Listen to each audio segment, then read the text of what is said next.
Hey guys, it's Wade again. This is the first of 3 milling machine actions I'll be doing to machining the Ram Air Can SCEET adapter. That will, I'll attach the SCEET tubing from the fuel injection servo on that tube, and then I'll attach it to this bracket, which will then be, of course, attached to the Ram Air Can. I did a few different test cuts as far as the facing. I did the first one on wood. Here's a picture of that. And then I did a couple test cuts on the piece that I actually cut off of this. I did the top, and then I did the side here, which is basically the test cut for that. So the first cut of the 3 phases that I'm going to do is I'm going to face the bottom here. This will be the mating section to the Ram Air Can. And then I'm going to put 4 holes in here. And those 4 holes will allow me to bolt this down to a wood plate that will then be my milling base when I do the actual majority of the milling on the other side of this 6061 stock. So here we go.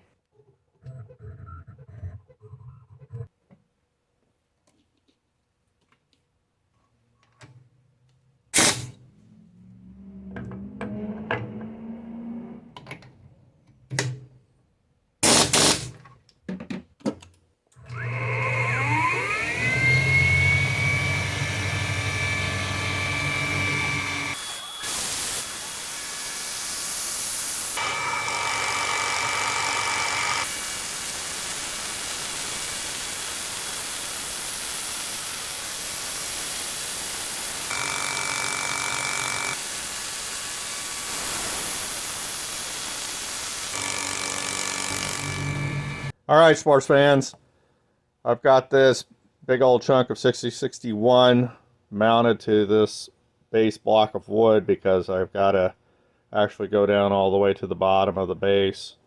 This is going to be what is facing to the aft or out from the Ram Air Can. So this area right here will actually be the part that sticks out that the SCEET tubing attaches to, and the bottom part will be the base. Again, it has to go all the way around the base, so it's going to probably kiss or touch this wood here. I did have to trim off the back because this 5-inch vise is so freaking massive, and then once I put these guys on, these actually take up a good inch plus of clearance going back because it's a hard accordion plastic thing, and so that's kind of jacking me up, so I had to trim off this and jump through some hoops.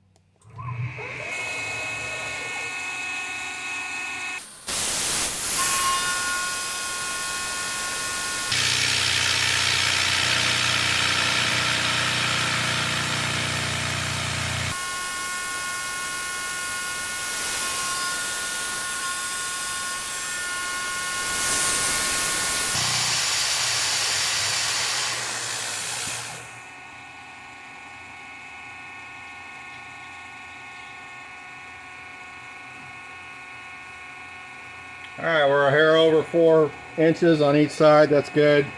This is going to be a pretty big bite on this guy. I think I got it at maybe 60 thousandths. It's optimum for the tool, but I don't want a lot of chatter. I'm also going to make some more reference marks here just to make sure this thing doesn't get kicked off kilter.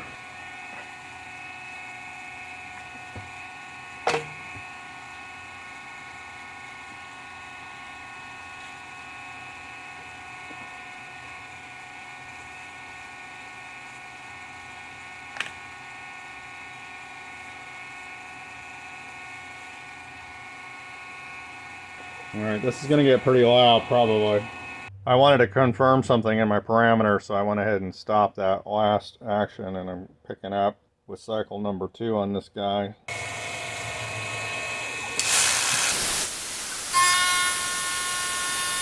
Yes, I did note the slight shift.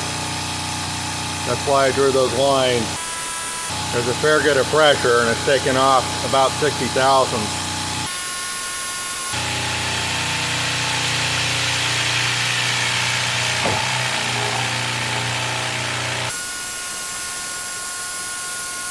My main concern right now is stock removal, so if it shifts a little bit, I can tighten up the rest of it towards the as it goes into the final.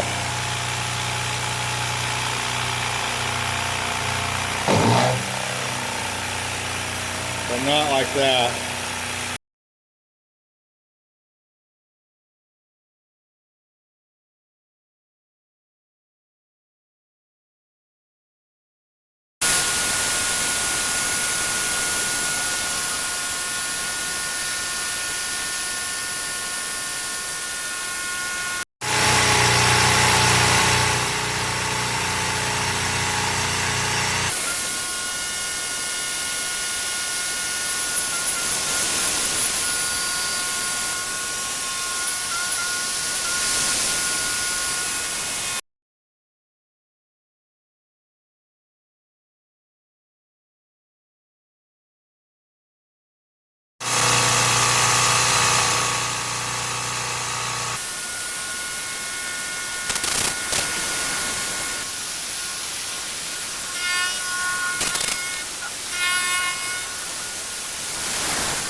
So this finishing pass is okay.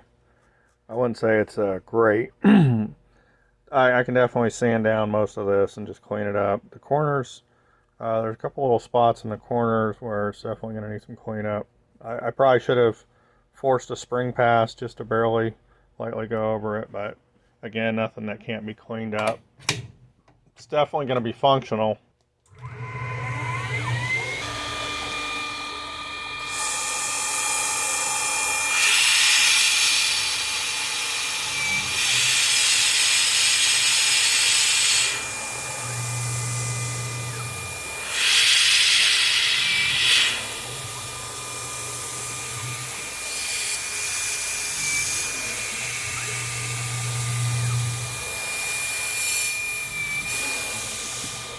Always good when your tool does not crash into your part.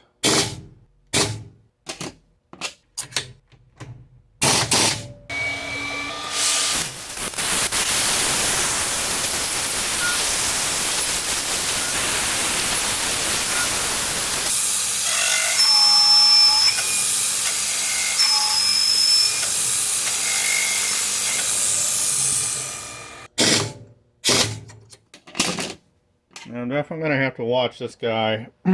That hole was just a little bit undersized, and so we're going to clean it out with a end mill. Get a nice clean hole in there.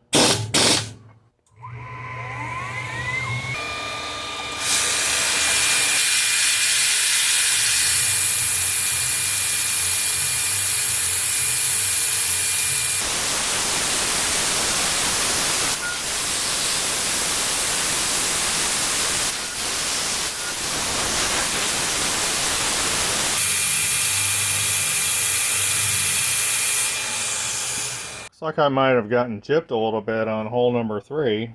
Didn't seem to dwell that long there. Not sure what's up with that, but not a big deal with a hole. We can drill it out, make it a little bit wider if need be. One last action. Just gonna chamfer these holes.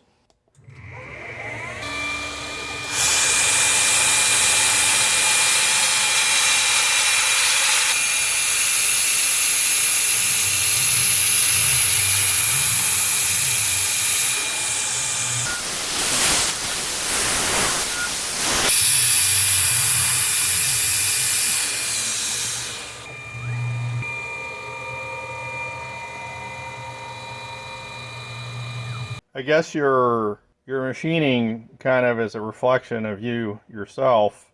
So it may not be that beautiful, but I think it's pretty damn functional. But no, it can be cleaned up. I was going to use a larger end mill and I wanted a bull-nosed edge, but I don't have any. At least I don't have any chucked up. So I was kind of saying, well, let's go ahead and proceed with the 1/2 inch 2 flute was thinking about using a 4-flute and cutting a little bit more each pass, but I had already processed it and everything, so I just let it fly just to see. But again, some wet sanding and it'll take all these ridges off and clean it up. You know, this right here will have a big old SCEET tube over it, so you won't even see this, but I will clean that up too. But yeah, it's looking pretty good, and again, it's looking very functional. Okay, so we made it past the first hurdle. Again, it's not the prettiest thing, but I can clean this up, I think, fairly decently. It's definitely going to serve its purpose for holding on that scat tubing to the ram air can. To keep this down, obviously, I put some clamps on here. Again, not the prettiest setup, but I'm less than, maybe at max, a 64th of an inch off in any direction, so we're really close to center.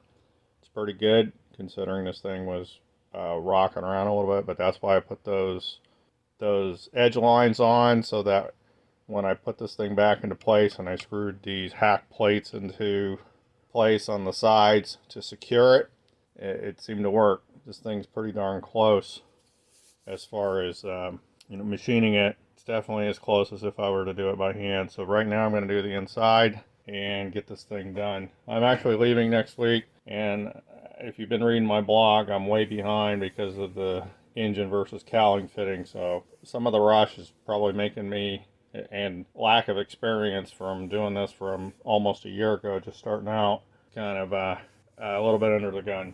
Anyway, let's do this.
I think Tool 31 is my new best friend. I just tried it out tonight.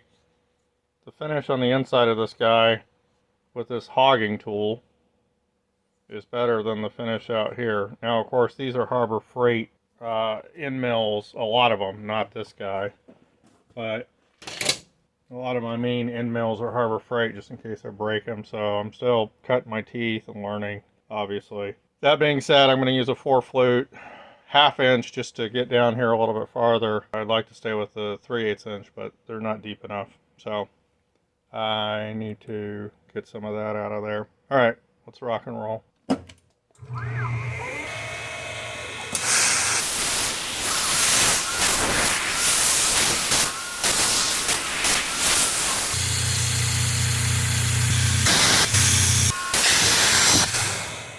I was trying to keep all that gunk from off the side from it grinding it into the sidewall. I think that worked pretty well.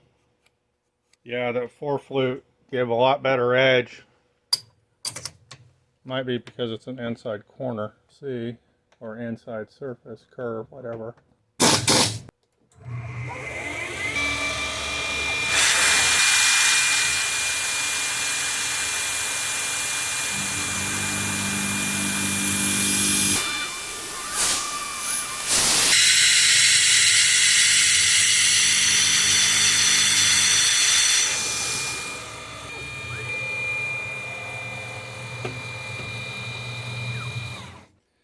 That came out just a hair sharper than I was expecting. I thought it's alright, I can hit that with the file. This isn't going to see the light of day much once this goes inside the SCEET tubing. So I'll clean this up, take a look at it. Okay, here it is. Cleaned up. Yeah, it's not a perfect specimen of machining beauty, but it's not bad and it's functional and it'll definitely serve the purpose that I need it to. I've got to hit this edge right here. A couple sharp edges. Got to clean up these holes on the back side, of course. And then I'll probably clean this up just a little bit more. It's not terrible, and it's going to be in the engine compartment. So let's test this thing out for what it's intended to do. And there we have it. So there is the SCEET tube that will be mounted on this sucker. That's the back side. Fortunately, the back side is the nicest side, huh? So I'll have to learn how to do that on the front side. Again, I'm going to make a huge caveat. I am not a machinist. Yes, I've got some tools. I've got to learn how to use them. Just trying to get through just enough to make some ugly parts for the plane and get the plane in the air, and then I will invest a lot more time in actually learning how to use this stuff. But hey, this is it. Thanks for watching. And I'll be making some more parts. Cheers.